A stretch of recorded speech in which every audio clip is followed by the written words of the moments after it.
Thank you. So we filmed the first part of this. We were both standing up and our heads got cut off. So Al Hemmingsen, Hurricane Jiu-Jitsu black belt in Cleveland. Tim Gelski is one of our students here, one of our advanced students. He's graciously agreed to do my boot camp for the past hour or so. Thank you for doing this. As you've seen, this is, or as you will see, this is a attritional, slow passing, low athleticism system. This is based on wearing your partner out from the bottom, being very slow, very comfortable, applying high amounts of pressure to coerce your way to guard pass or to a mount. So these sessions, it's not fun to be doing. It's a lot of pressure, a lot of discomfort. So appreciate you doing that. Also notes when you're drilling this, there really is no good way to drill this properly and have your partner be truly comfortable.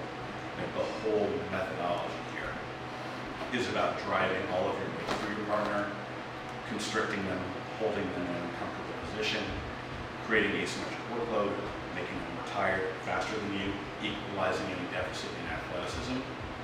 You're starting with an opponent who's stronger, younger, more athletic. The way you equalize that over time is you make them more tired, and the way you do that is you make them more harder for the duration of your encounter. So that's the methodology. So thank you, appreciate it.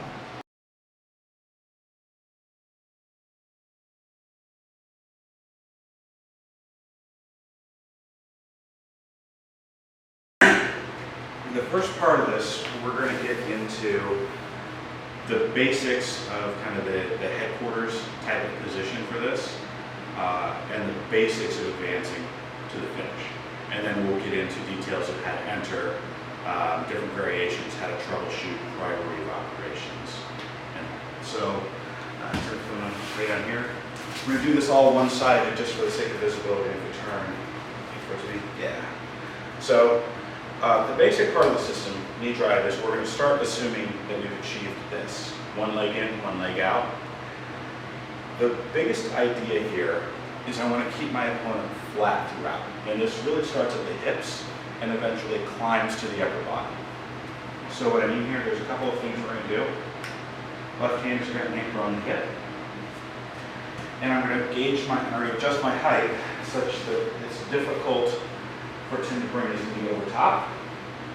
And I also want it difficult for him to bring his knee through. So basically the elbow is going to be connected to my hip, more or less at all times as I enter. And also I'm going to manage my shoulder height, the distance from my wrist to my shoulder. The closer it is, the harder it is for him to bring his leg in and cause problems. So we're good.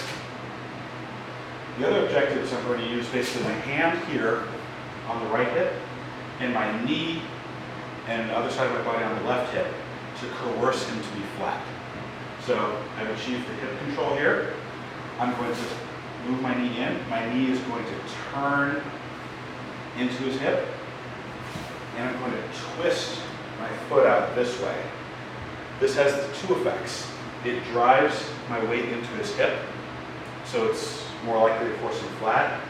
Also, it starts to take this leg out of play. If Tim's able to achieve alignment with his leg, he can bridge, he can turn. Similarly, if he's on his side and he's aligned, he can hip escape, he can do a variety of things. If he's flat and his leg is coerced open and stapled flat, it's a form of misalignment for him, so it takes away a lot of his power to respond. So here, my foot is going to cup inside of his leg, and my knee torques inside. And we're here. And then my right foot is out for base. You'll notice that I'm driving into him as much as possible. I'm trying to keep his hips flat on the floor. That's the problem. The other detail that's important throughout this system is the system of pressure. If you paid attention in your high school physics class, pressure is basically the idea of weight, X amount of weight applied to the smallest amount of space. So if you think about making yourself heavy on somebody, kind of the universal concept is anything that touches the mat is weight that's being wasted.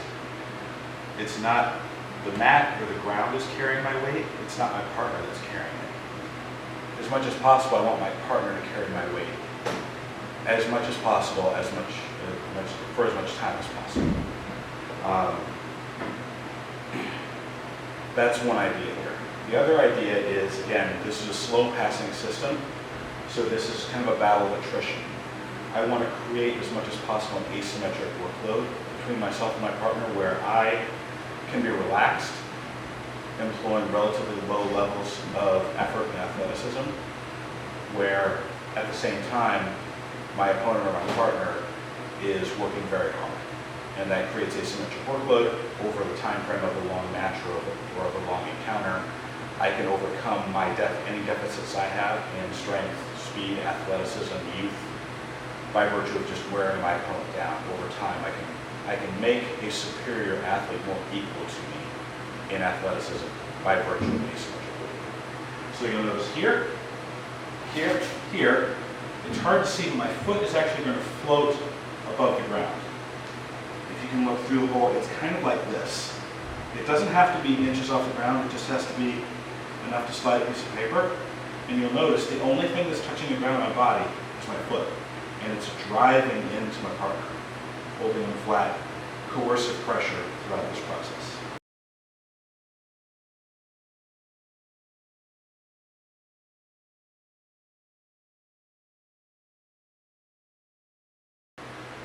So we've covered the basics of sitting in the position, and you noticed when we're established in the basic knee drive headquarters, I can sit there with relatively low effort, and it's coercive. There's a lot of weight on my partner. He's working harder than I, which is. Now we're going to talk about order of operations to start walking up the body and finish. So for this one, we're going to change the angle. So if you put your head here, yeah, actually this should work pretty well. So we're here. I'm going to place my feet on the ground, and I'm going to be light because I'm going to be talking for a bit as a courtesy to my partner. But in reality, as you saw, you're going to have high pressure when you're actually doing this. Order of operations is I want to achieve a left underhook. I want to then migrate to his head, and then I'm concerned with his left arm here. So I'm basically moving left to right in this system. The underhook will be if your partner's educated, you're going to spend a lot of time fighting for the underhook, which is why it's important to have this ability to sit here coercively low and exhaust him while you fight this. He's going to pummel for underhook sometimes.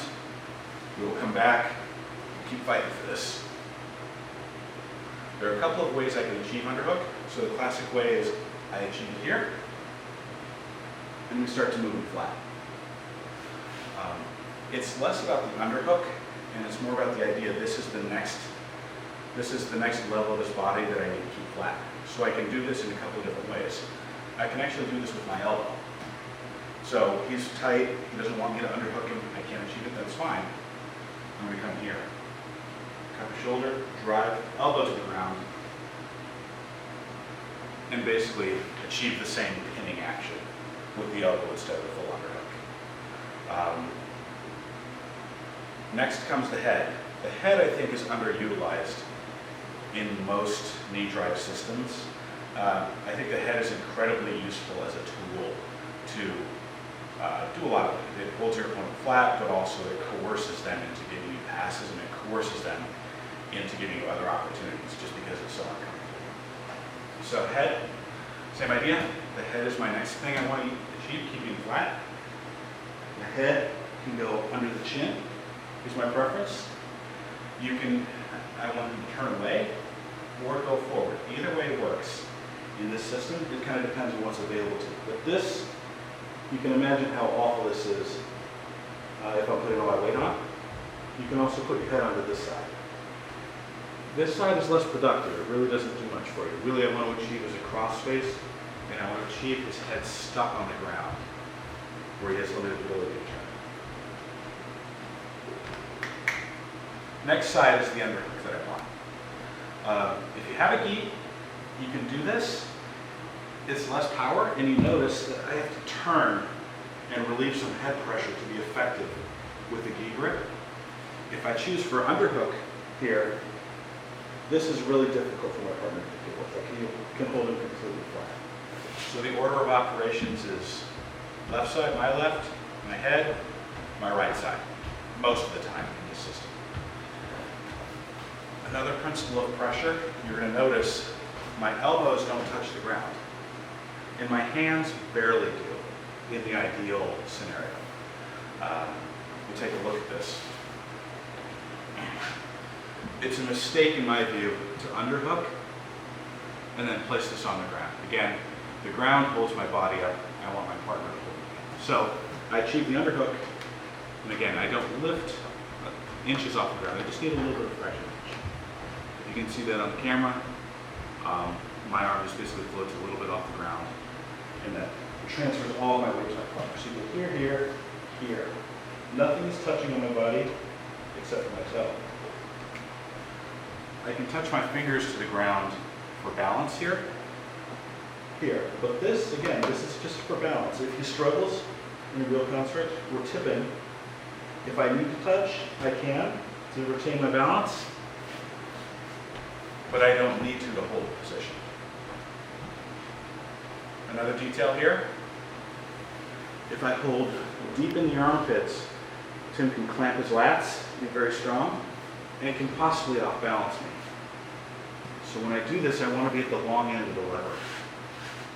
Towards his elbows, basically as far down the lever as I can hold him without losing control of the position. So at some point, I come here, the arm can come back, that's too far, but I want to be more or less right about here.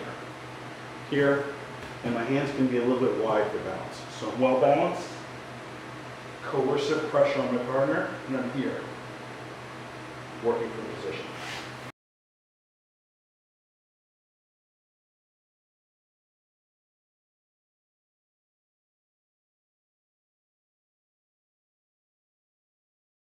Okay, so part 3 of this passing system is the directions you can pass. So there's 2 logical directions where you can end up. One is side control. Your knee comes out to the right side in this demonstration, or you convert it into mount. Obviously, in a points construct, IBJJF tournament format, passing to mount is preferable. That's 3 points for the pass, 4 points for the mount. So it's more richly rewarded. You get 7 points for that as opposed to 3 points for the pass. Also in a progression towards finishing or establishing plate supremacy in a match, I think mounts generally preferred as the path to submissions in this case. And there are a couple of submissions where this will lead you to naturally, this passing system. So we'll go to the side control first. We'll go head this. Actually, let's go head this way. So for the side control system, remember, we've employed a lot of effort. Actually, let's back up a little bit. So we've employed a lot of effort to keep our opponent flat. Our opponent is naturally going to struggle. Our opponent wants to be on his side, facing towards us. He wants to achieve the underhook. If he can manage. So at the moment of passing, you're going to have to continue to take steps to keep your opponent flat. So what often happens in D-drive passing systems is I start to pass, I'm going to slide my foot through, he's going to turn to his side and start getting up. Even if I have the underhook, this can be a problem.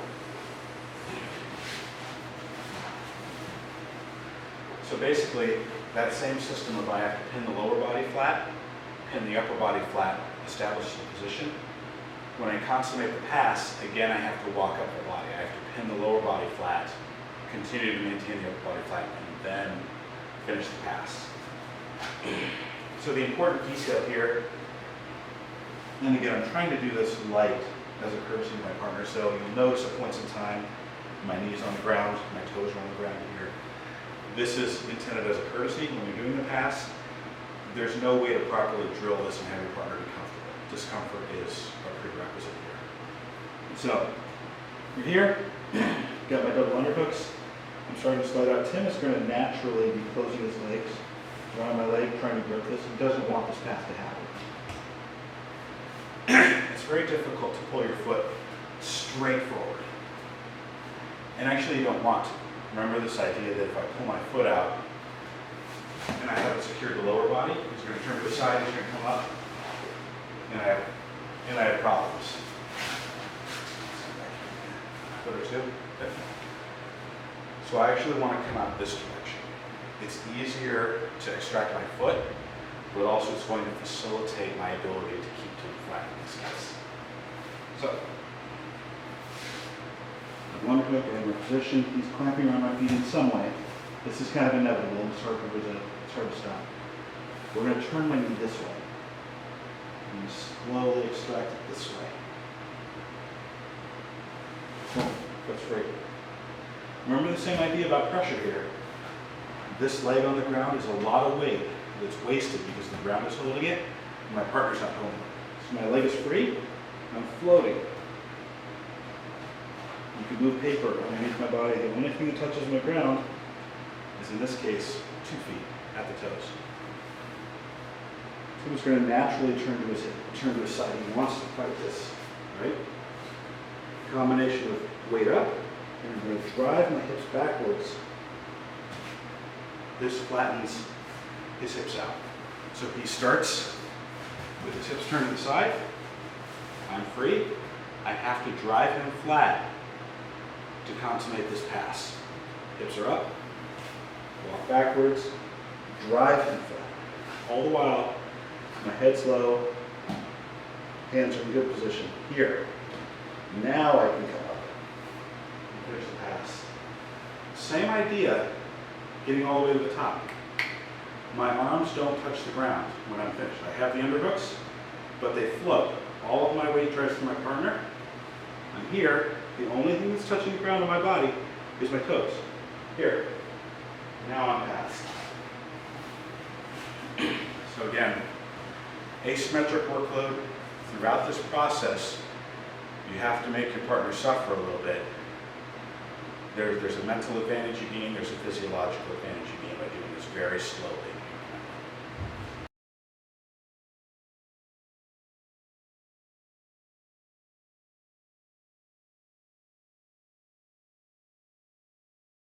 Okay, so the other direction this pass goes, where you can end up, is mount.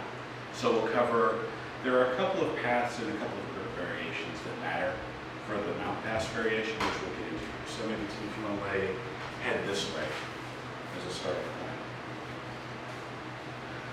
So again, we've established this position. We have double underhooks.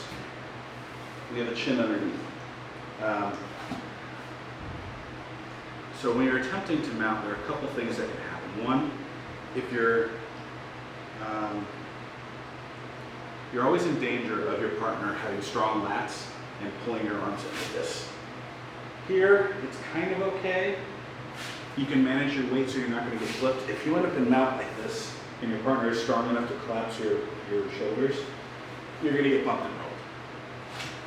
That's the biggest risk. So there's actually a modification as you come to mount. There are a couple of ways that will change the grips here to ensure your stability. So your partner has a very strong lat pull. That's a realistic problem, especially if you have a big opponent. So something you can do to counter this, or at least to manage the weight, is instead of having my head anchored here, I'm going to anchor my head here. Basically what this does, as he collapses my arms can collapse or my body can collapse. You know, my body's moving down his chest. Basically because he's so strong, he's kind of pushing me down there. If I anchor my chin over the shoulder, that creates an anchor, a physical anchor with my body, with my bone structure, that's very difficult for him to pull against. He's pulling my body, but there's something stuck here. He's less likely to be able to move me. So going to mount, we'll often switch to this type of grip. And we'll cover this later in the troubleshooting section. This is also a great answer to the lockdown problem, or one good answer to the lockdown problem. So we're here, chin's anchored. Now if he tries to pull, it's just a little bit harder for him to do this. So from out, I'm going to climb my leg over here and end up in mount. Now what's inevitable and what happens is my partner, if he's educated, he's going to close around this leg, try to prevent me coming side control, try to prevent me coming out, trying to prevent the passage up. So we're here. We're going to pop up and try to achieve mount. Here.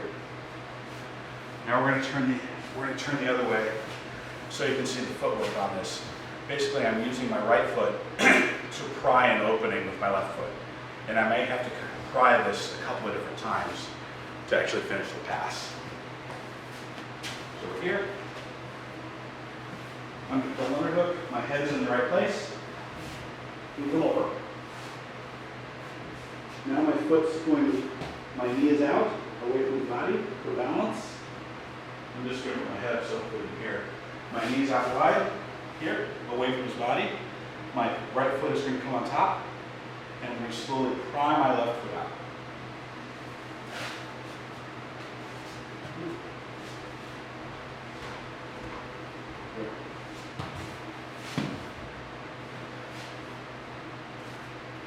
So that's one basic set of grips to take them out. There's another set of grips, which I think we'll cover here, and then I can figure out when to splice this into the series. There's the head and arm control. So if we go head down here. So we'll talk about variations of this grip. So again, if you remember from earlier, priority of operations is left, center, right here. Sometimes I'm not able to achieve the right. If he's tucked his elbow and hidden it, it can just be hard to find. If I've achieved something like this and I just can't get this underhook, I would like it, but I can proceed without it if I must. So in this case, we're in a cross race.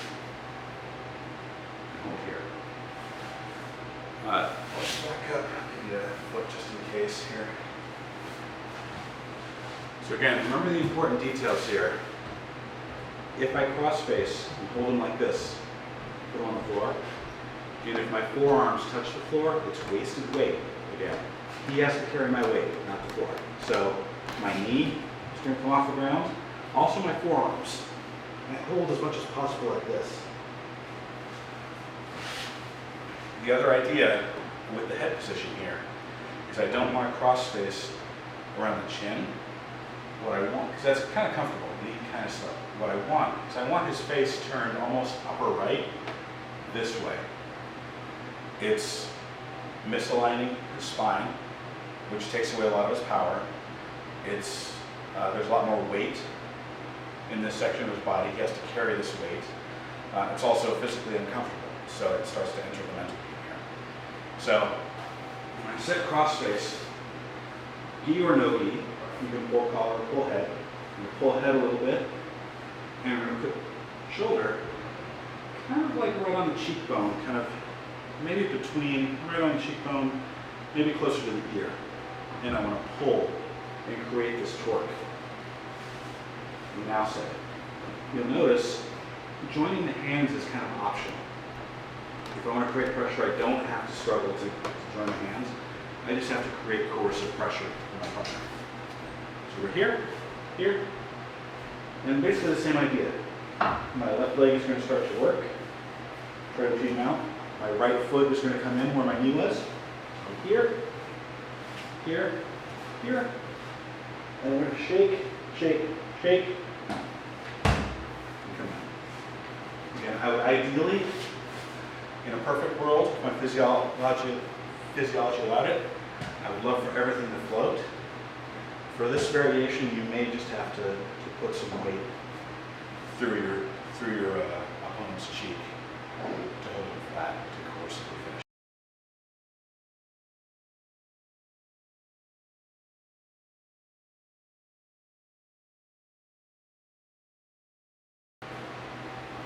So we've covered this idea. There's basically two directions that you can go, and anytime there's two directions, there's a dilemma that you can create for your opponent.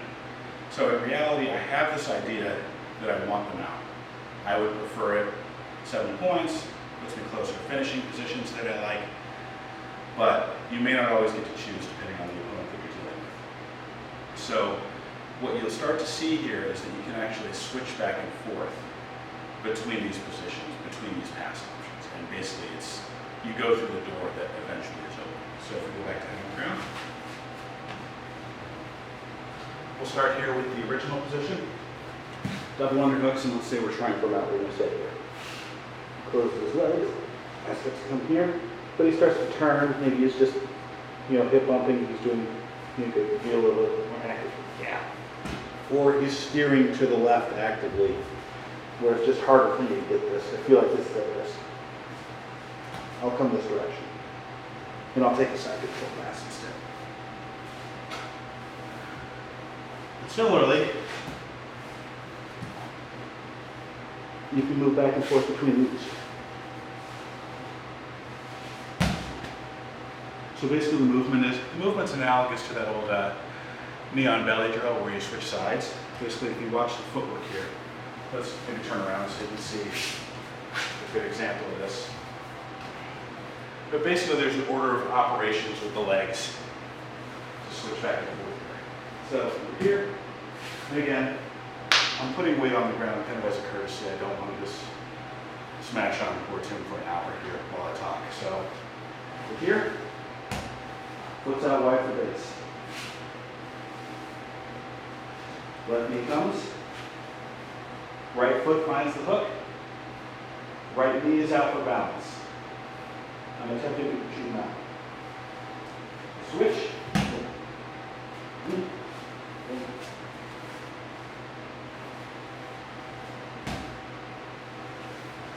That's almost the order of operations with the foot. So you can kind of visually see what's going on there. So that's the switching between the two. I guess we can jump into natural follow-up options. And actually, similar idea with the cross-face grip. Let's go back to head here. Okay. So if we have cross-face grip instead, it's a similar idea. There's a little more torque required of your own body to get this foot out. But all the fundamental mechanics work the same. And so does the switching. So if we're here, same thing. Here, here, try, doesn't work, come back, maybe we go this direction.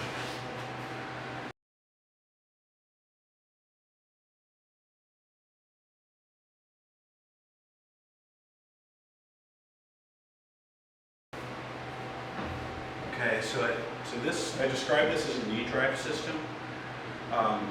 If you go too far into the follow-ups, it becomes like a S-mount system or a smother attack system or something else. But we'll touch on a couple of logical follow-ups from this pass. And again, there's a reason why I'm very enamored with the double underhook variations of this knee pass. It's a lot more stable, a lot more pressure. It's universal, gi to no gi, so you don't have to internalize two systems, you just internalize one set of grips there. But also it lends itself to some pretty good follows because you've already taken your opponent out of position. The elbows are separated from the body as you advance the position. So we'll cover a couple of logical possibilities here. For this one, let's go have your head this way. We'll cover, so I'm going to advance to side control with the arms open. I'm going to show you the logical follow-up here, which really is mount. Mount is wide open after you've taken side control. So if you weren't able to achieve mount off of the pass, you can have a second attempt at this if you've cleared two side control. So here, so that's side control as described. I lift my hips up, I push them flat, I come to side control. I have double underhooks, so I can really drive this elbow up and make it pretty coercive. You can imagine we get here, we can start to move to back takes, but I basically landed in a position where his arm is trapped. I can come up very high and have a very coercive side control. But the other thing that happens is the elbow is separated from the body. It's very difficult for him to stop the mount from coming. So in this case, we're here. My head switches to here. Same idea. If he's very strong and realizes what's happening, he'll basically lap pull you as we try to solve his positional deficit here. So if he's very strong and I'm here, we'll let him lap pull, we're here, and now I don't have much to work with. At least this is a lot less advantageous. So here, head's anchored here, head's going to anchor here. Same idea, now there's a piece of my body that's attached to his upper body, so if the lat pull is really strong, unless he can separate my head from my body, it's a lot harder for him to move me down his body. And this arm stays open. So now, it's a relatively easy walk to mount. You can use this foot hooking scheme, where I put my knee out and I foot hook on the upper leg. You can use this idea just as a broad concept to help you achieve mount and not get stuck in half guard. So let's say if I just step over, he's able to capture me in half mount. Now this is maybe helpful, maybe an advantage, but I didn't achieve what I really wanted. In the process, I can bring my right foot up here. He tries to capture my leg. All right, you capture it, that's fine, but we're still trying out and achieving the same end game anyway, just mount. Maybe if we switch so you can get another view of the footwork here. Just another view of it. From here, we achieve side control, do everything correctly as you've already seen. My head's going to switch sides. Still anchoring over the shoulder, so if he does his lat pull, I'm less likely to go very far. We start to work with him out. Because his arm is separated from his body, this lane is theoretically open. Here, he starts to capture my foot. And I can move my foot ahead of time and start to advance to mount.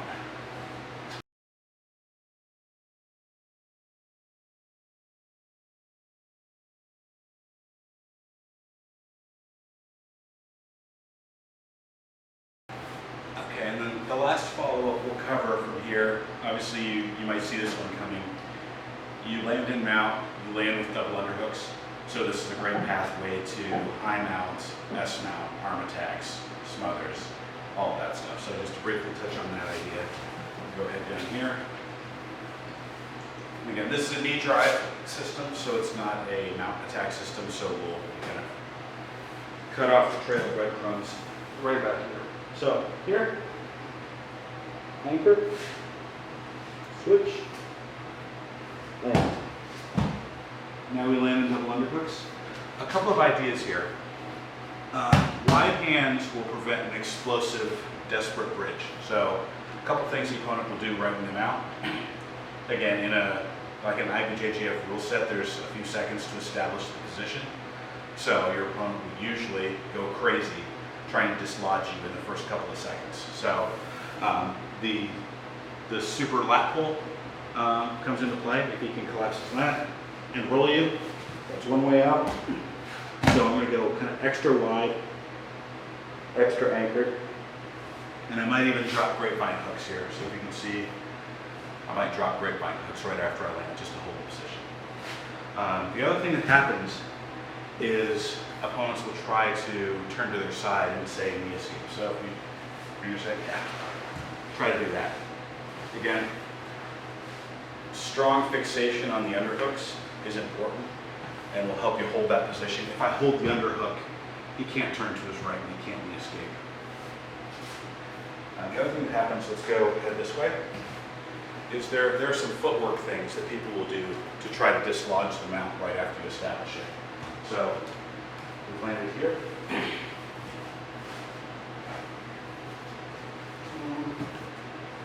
Right after I land, I can either go grapevines or I can hug the hips with my feet. What this does is this takes out the space that he has for certain foot escape. So if my foot is out in space, he could turn to the side, bring his left foot over, try to collect it, try to lift it, those types of things. If my foot is hidden here, it's much less likely that he has something to work with for that escape. And then, if you're fans of S-mount, if you're fans of smothers, basically you have an open path to start walking upwards into those attacks.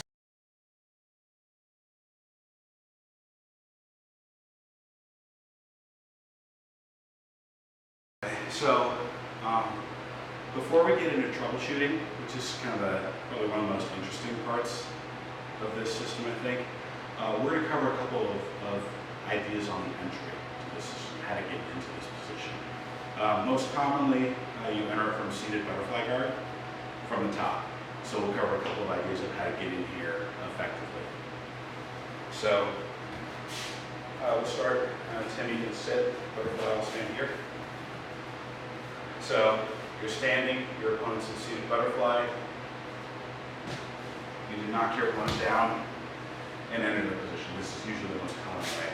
So if we sit here and put your head here, so one of the important things at the open, if your opponent plays a really tight butterfly, he can hug one foot to his butt and make this hole very difficult to find with your foot. This happens. Some people are really flexible, they can do that with 2 feet. That happens.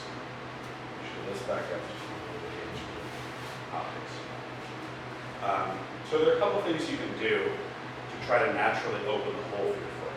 One of them is just simple right-left movement. If he's trying to hold his feet close to his butt and minimize this hole where he can place my feet, if we start walking laterally, it's very difficult for him to turn and face me while having his feet like this, right? It's just very difficult. What naturally happens is this. You have to open your feet to turn, and then there's the opening to step in. So just simple right-left movements will often open the hole. So right here, the hole is very small, possibly closed, depending on our body sizes. We're going to walk, pull. I have my occasion.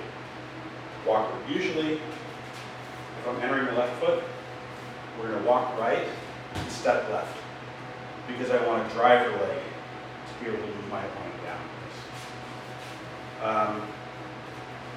The other 2 ideas here, there's a bit of a crashing element to this. So there are a couple of ways to make my opponent flat. I can push him down, or I can use my body weight and even my head to do this. It's not the most glamorous looking thing, but the head method is really effective. So we'll touch on both of these. So here, I've opened the hole, I step. I can push my opponent down, but you see there's all this space. In this moment, when I push him down, legs can come up, knees can get in the way. That works okay. There's another way I found you can do this. So for an answer, let's rotate just a little so you can see what's going to happen here. I step. I'm immediately shooting for the hip, even if he's sitting upright. In my view, this is okay because I really want this hip control. At the beginning of the series, elbows connected to the hip, shoulders close to the ankle or the wrist. So I've taken away all the space. I really want to achieve that early, but how do I flatten him? I use my third hand here. And now I flatten him, and now I'm in a place where I can work for the under and everything. We'll come back here, and we step. Boom. Now the other thing that happens, it's a bigger thing in gi, but no gi, the concept is basically the same. We step, we enter.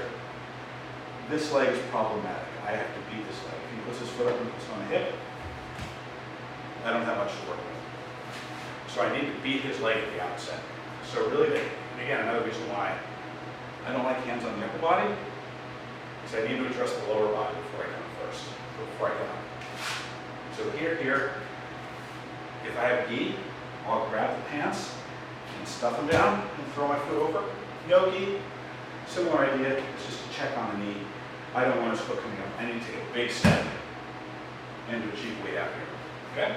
So, step, enter, boom. Here. That's the entry. This is not a half guard passing instructional or a guard passing instructional, but some of these are related concepts. So it's another way you can find yourself in the knee drive position, or really somewhere adjacent to it. So, basic pass here from closed guard. I'm going to anchor my elbow here. So I'm going to collect the gi, anchor the elbow here. My right elbow is flush to my side, elbow here, and I'm going to grab the pants. You'll notice this is consistent with the other knee drive stuff. I'm using elbow and fist this time to hold his hips flat. I don't want him turned to the side. So this is the mechanism by which I hold him flat. Let's turn the side real quick. When we do this, I'm just going to take my left knee, same side as my lead hand, put my left knee right at his elbow. I have to make sure to press down on his hips to make sure that he doesn't raise his hips and stymie my pass. My right leg is going to drift back, and we gradually bow my back. I create resistance against his feet, open up the guard. You'll notice this hand that was an asset immediately becomes a liability. You'll notice a similarity to the knee drag system.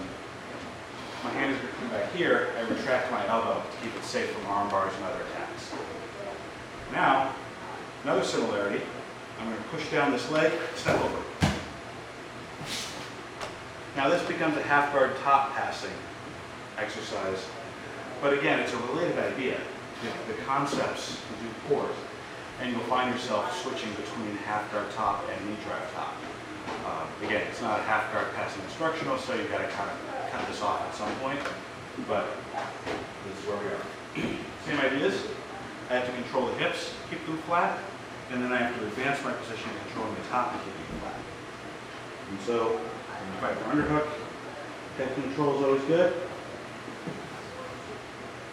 Double biceps are helpful. If mine closes half guard here, we can find ourselves in something that's like a knee drag pass. My right knee is going to come out for base. My foot's going to come up. Anchor. So the same ideas we talked about earlier. And I'm going to shake my foot loose. He's going to hold on because he doesn't want this to happen. And now we find ourselves in this foot switch. We find ourselves in this foot switching part that we did earlier. Let me just check the video there.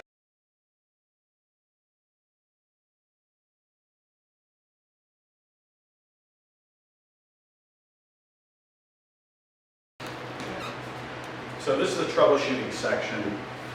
Some of these ideas we covered in the details in prior sections, so I just have my notes with me just to make sure that I'm not overly repetitive. Overly repetitive instructionals are a little frustrating, so I don't want to do that to you folks, whoever watches this. Let's cover some basic troubleshooting of the position. Again, most of this applies, no gi and gi. Again, one set of principles to learn. There are a couple of small adaptations in the gi, but consider them optional. So, over here.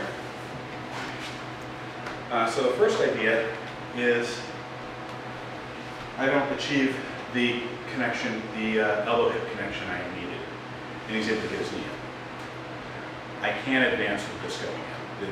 It's just not going to happen. So I need to reset this position. Remember, wide foot is part of this system. So what we're going to do is use this, really it's this leg to reset the position. I'm going to cup his knee, my right hand. If I have gi pants, they're great. If not, I'm just going to grab here. And if he has gi, I can just do this the exact same way. Unthinkable. Bridge, and reset. That was really clumsy. We will edit that part out. Bridge up, and reset. Basically, it's that kind of motion. Up here, knee comes in, up, and reset. Up, in, up, and reset. And so that's a small repetitive motion that you can do over and over again, and you can actually make it pretty crispy. Especially in a gi, where it's a little bit sticky, you can really drag around the gi. But no gi works just as well. So that's one troubleshoot. The other one, at the outset, is the knee comes over. This is also a tough one to deal with. I'm going to transition out of the knee drive system. The most logical transition is weave pass. So knees come in, arm comes through, cups his thigh, and we're going to start driving into weave pass. Again, that's a bit of a different pass, so TBD if we go into the details there, but that's one of your logical follow-ups is weave pass.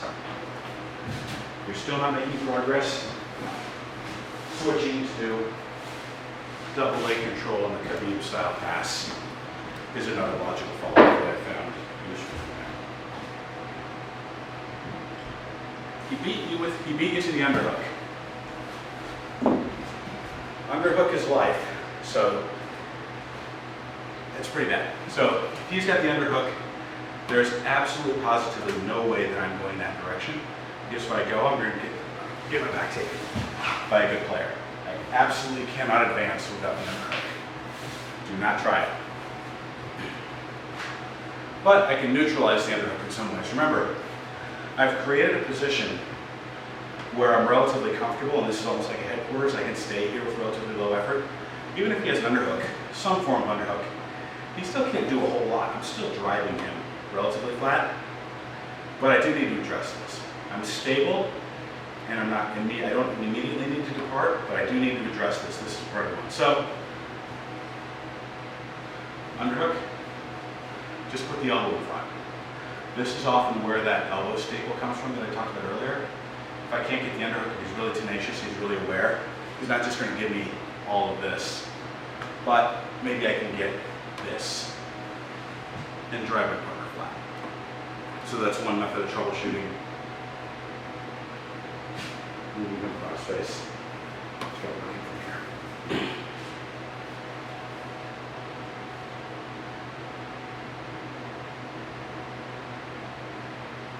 He beat you with a really deep underhook. Okay, so you're really messed up. And it's really deep. Say it like this. I can't recover my elbow. This is probably the occasion to transition to something else. One logical transition here is to the saddle. So my left arm is basically dead, so what else am I going to do with it? Hands here, hand here, step behind his leg. So if we turn a little bit so you can see, we're here. I'm going to step behind, collect his leg, and enter into leg lock system. That's probably the one solution to that. Lockdown. Everybody loves to do lockdown. So let's go. Actually, we'll show you the, give me this side. I'll show you this view. So lockdown, this looks in front of loop his legs in a very specific way where he has instep to instep control. This does a couple things. It does immobilize me, so it's hard to deal with. It also moves my body farther down his body. So if I'm trying to achieve knee hooks, he can pull me with his legs down his body like this in a very uncomfortable way. So a couple things. This is part recovery, part prevention. I can find his foot with my far foot, or right leg here, slope the foot, and then I turn my feet like this. You notice a lot of half guard top game is actually pretty useful if you just hide your foot like this a little bit out of range of lockdown. Then it's difficult for him to recover. So he has it, really don't like it. I'm gonna hide here. You can hide your foot like this. Sometimes you can even cover your foot with your own leg in some half guard positions. So this is a good recovery. They tell you not to use strength in jiu-jitsu. I mean, the reality is we are creatures that are bound by the laws of physics, so it does matter. So this second method may or may not work for you, but I found it effective at some points. He puts the lockdown in. He's extending with his legs, trying to make me uncomfortable. Fine. Remember, I can attach to his upper body too. And we can just see who wants to let go first. So I'm taking over his chin, I'm extending my leg. Sometimes this comes out, and again, after it's out, hide it. Hide that foot so he can't grab it.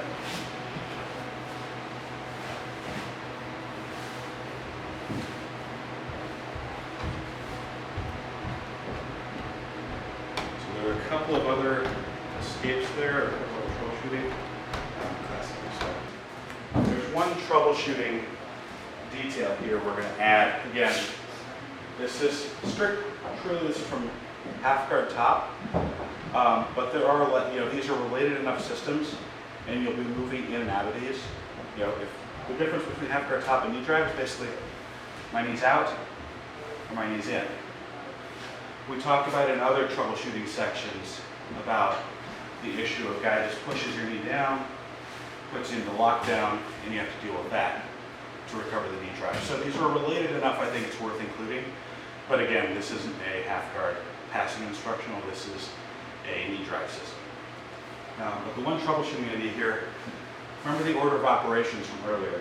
We flip the underhook, head control, and then to the right side. So in this case, we're moving left to right with my leg in the knee drive.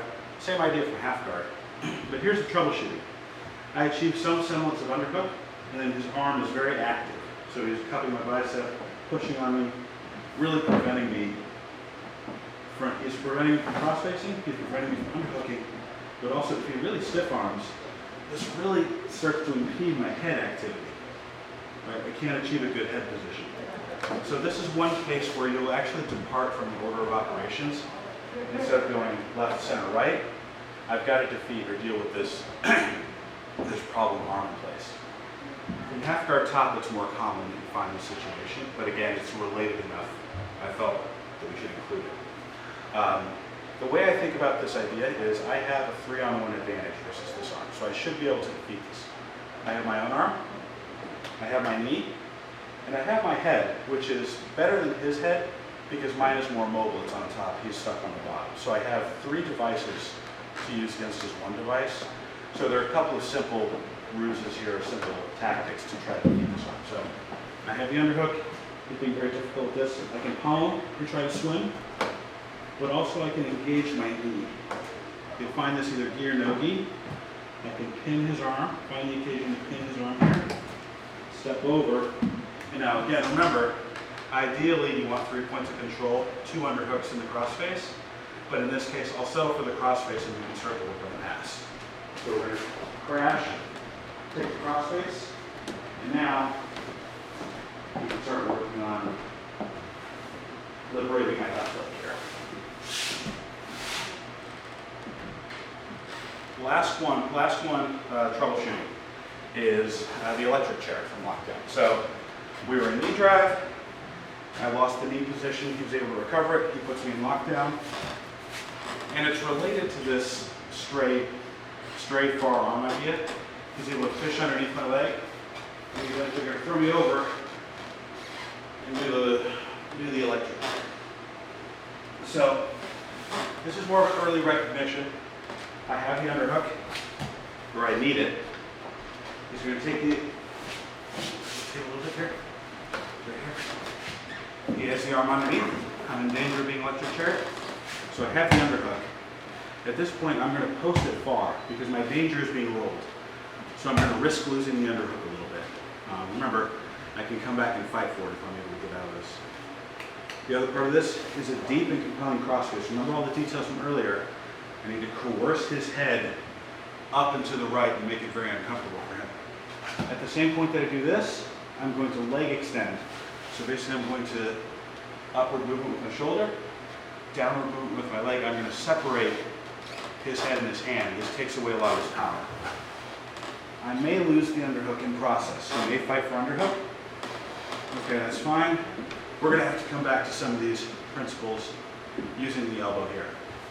Again, this is half guard, but it's related enough in that you're pummeling with the elbow, you're keeping him flat. There's enough related content here that I thought it was worthwhile including. So, appreciate you, Tony. Thanks for sticking around a little bit to show this.